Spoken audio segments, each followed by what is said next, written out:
এই বছর আমাদের যখন রেজাল্টগুলো আসছিল 2024 সালে যাদের বার্ষিক পরীক্ষার রেজাল্ট দিচ্ছে, আমরা দেখলাম অনলাইনে পড়াশোনা করেই এখন পর্যন্ত আজকে যখন ভিডিওটা হচ্ছে প্রায় 485 জন প্রথম হয়েছে সারা বাংলাদেশ থেকে।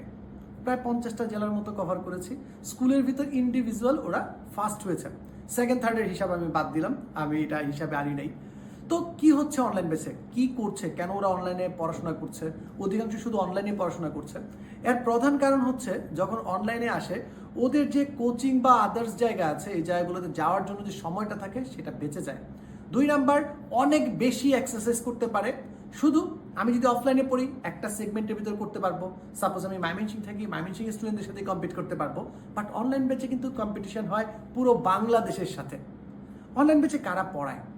অনলাইন ব্যাচে যারা পড়ায় তারা অধিকাংশ হচ্ছে ঢাকা বিশ্ববিদ্যালয়, বুয়েট, মেডিকেল পড়ুয়া স্টুডেন্ট। আমি আছি শাহজালাল বিজ্ঞান ও প্রযুক্তি বিশ্ববিদ্যালয় থেকে পড়েছি।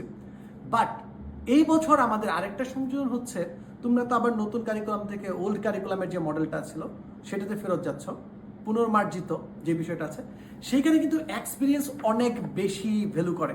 তার জন্য আমাদের টিমে জয়েন করেছে বোর্ডে প্রশ্ন করা এবং খাতা দেখে এমন শিক্ষকেরা যাদের তত্ত্বাবধানে আমার স্টুডেন্টদের কোনো কনফিউশনই থাকবে না। একদিকে আছে ইয়াং টিচার, অনেক এনার্জেটিক ক্লাস, অন্যদিকে আছে এক্সপিরিয়েন্স। আমাদের একজন টিচার আছেন জয়েন করেছেন 20 বছর যাবৎ পড়াচ্ছেন, একজন টিচার আছেন 14 বছর যাবৎ পড়াচ্ছেন, একজন টিচার আছেন যিনি 11 বছর যাবৎ পড়াচ্ছেন। সো একদিকে এক্সপিরিয়েন্স আর একদিকে হচ্ছে ইয়াং এনার্জেটিক যে ভাই আপুর আছে তারা। সো দুইটা ডেডলি কম্বো হতে যাচ্ছে এবছরের অনলাইন ব্যাচ।